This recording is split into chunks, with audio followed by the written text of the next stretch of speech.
حضرت عثمان غنی رضی اللہ تعالیٰ پر ایک اعتراض کیا جاتا ہے، حضرت عثمان غنی پر تو نہیں،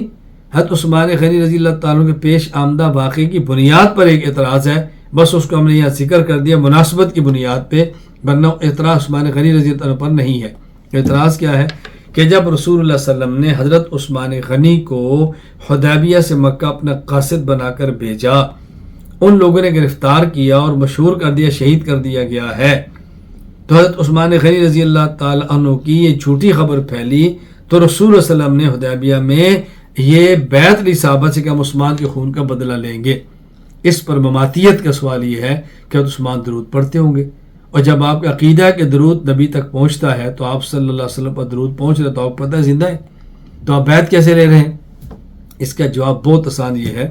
کہ دیکھیں ہمارا جو اختلاف ہے وہ یہ ہے کہ رسول اللہ صلی اللہ علیہ وسلم وفات کے بعد جب قبر اطہر میں تشریف لے گئے، اس دنیا کو چھوڑ گئے ہیں، اس کے بعد امتی درود پڑھے اللہ کے نبی کے روضے پر تو آپ خود سنتے ہیں، اور دور سے پڑھا جائے تو بذریعہ ملائکہ پہنچا دیا جاتا ہے۔ حیات کا تو اختلاف ہی نہیں ہے۔ باقی جب اللہ کے نبی دنیا میں زندہ ہیں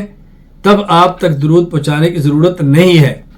اور وفات کے بعد ضرورت ہے۔ اس کی وجہ کیا ہے؟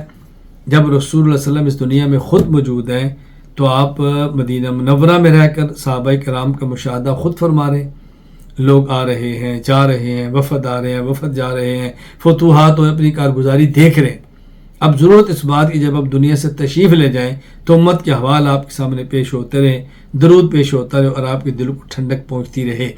اس کا یہی طریقہ ہے، وفات کے بعد جب قبر پر درود پڑے تو آپ خود سماعت فرما لیں، اور دور سے بذریعہ ملائکہ ان کو پہنچا دیا جائے، تو اس کی ضرورت وفات کے بعد ہے، زندگی میں نہیں ہے۔